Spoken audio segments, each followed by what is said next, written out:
Assalamualaikum warahmatullahi wabarakatuh. Perkenalkan, nama saya Andi Adila Imelda dari kelas 10 IPA 1.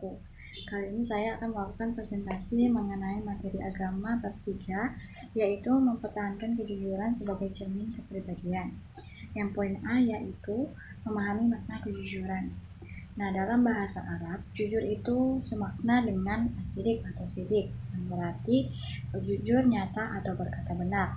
Nah, dalam secara istilah, asidik atau jujur itu bermakna yang pertama adalah mempunyai makna. Yang pertama itu adalah kesesuaian antara ucapan dan perbuatan. Yang kedua, kesesuaian antara informasi dan kenyataan. Yang ketiga, ketegasan dan kemantapan hati. Yang keempat, sesuatu yang baik tidak dicampuri dengan kedustaan. Lalu pembagian sifat jujur. Nah, Imam Al-Ghazali itu membagi sifat jujur menjadi 3. Yang pertama itu adalah jujur dalam niat, yang kedua jujur dalam perkataan, yang ketiga jujur dalam perbuatan. Nah, jujur dalam jujur dalam niat ini yaitu tiada dorongan bagi seseorang dalam suatu atau segala tindakan selain dorongan dari Allah Subhanahu wa Ta'ala. Lalu yang kedua adalah jujur dalam perkataan atau lisan. Nah, ini yaitu kesesuaian antara perkataan dan perbuatan. Nah, artinya jika kita menyampaikan sesuatu atau informasi itu harus sesuai dengan kenyataannya, harus sesuai dengan apa yang fakta sebenarnya. Nah, salah satu contoh dari jujur dalam perkataan atau lisan ini adalah menepati janji. Nah, lalu yang selanjutnya itu adalah jujur dalam perbuatan. Nah, ini yaitu contohnya adalah beramal dengan sungguh-sungguh sehingga perbuatan zahirnya tidak menunjukkan sesuatu yang ada dalam batinnya dan menjadi tabiat bagi dirinya.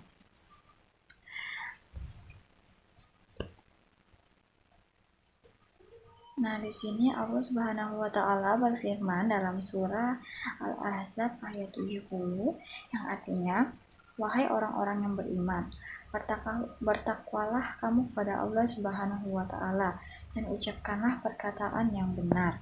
Nah, di sini Allah juga berfirman dalam Quran surah Ahzab ayat 2-3 yang artinya adalah, wahai orang-orang yang beriman, mengapa kamu mengatakan sesuatu yang tidak kamu kerjakan? Itu sangatlah dibenci di sisi Allah jika kamu mengatakan apa-apa yang tidak kamu kerjakan.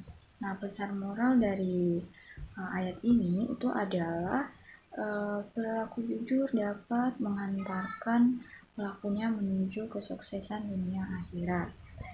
Nah, tidak lain memerintahkan satunya perkataan dengan perbuatan.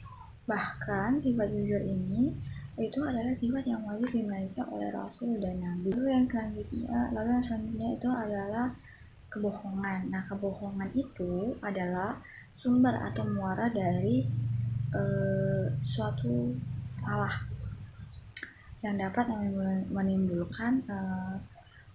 menimbulkan kejelekan, kebencian, kedengkian.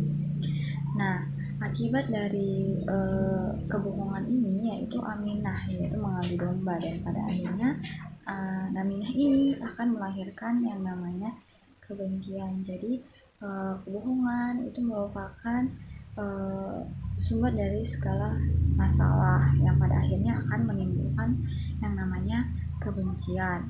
Lalu yang selanjutnya adalah ayat-ayat Al-Quran dan hadis tentang perintah berlaku jujur. Di sini ada Quran surah Al-Maidah ayat 8 yang artinya adalah, wahai orang-orang yang beriman, jadilah kamu sebagai penegak keadilan karena Allah ketika menjadi saksi dengan adil, dan janganlah kebencianmu terhadap suatu kaum mendorong kamu untuk berlaku tidak adil. Berlaku adillah karena adil itu lebih dekat kepada takwa. dan bertakwalah kepada Allah, sungguh Allah Maha teliti terhadap apa yang kamu kerjakan. Nah, makna dari Quran Surah Al-Ma'idah ayat 8 ini adalah Allah Subhanahu wa Ta'ala memerintahkan kepada orang-orang mukmin agar melaksanakan amal dan pekerjaannya dengan cermat, jujur dan ikhlas karena Allah Subhanahu wa Ta'ala. Lalu surah yang selanjutnya itu adalah Quran Surah At-Taubah ayat 119 yang artinya, wahai orang-orang yang beriman, bertakwalah kepada Allah Subhanahu wa Ta'ala dan bersamalah kamu dengan orang-orang yang benar. Nah, kandungan dari Quran soal At-Taubah ayat 119 ini adalah Allah Subhanahu wa Ta'ala menunjukkan seruannya dan memberikan bimbingan kepada orang-orang yang beriman kepadanya dan Rasulnya. Kita diharapkan agar tetap dalam ketakwaan serta mengharapkan ridhonya dengan cara menunaikan segala kewajiban yang telah ditetapkannya dan menjauhi segala larangannya yang telah ditentukannya. Nah, lalu di sini ada hadis yang menjelaskan tentang perilaku jujur, yaitu hadis dari Abdullah bin Mas'ud. Di sini diriwayatkan dari Abdullah bin Mas'ud, Rasulullah Shallallahu Alaihi Wasallam bersabda, hendaklah kamu berlaku jujur karena kejujuran menuntunmu pada kebenaran dan kebenaran menuntunmu ke surga. Dan senantiasa seseorang berlaku jujur dan selalu jujur, sehingga dia tercatat di sisi Allah Subhanahu wa Ta'ala sebagai orang yang jujur. Dan hindarilah olehmu berlaku dusta, karena kedustaan menuntunmu pada kejahatan, dan kejahatan menuntunmu ke neraka. Dan seseorang berlaku dusta dan selalu dusta, sehingga dia tercatat di sisi Allah Subhanahu wa Ta'ala sebagai pendusta. Hadis riwayat Muslim.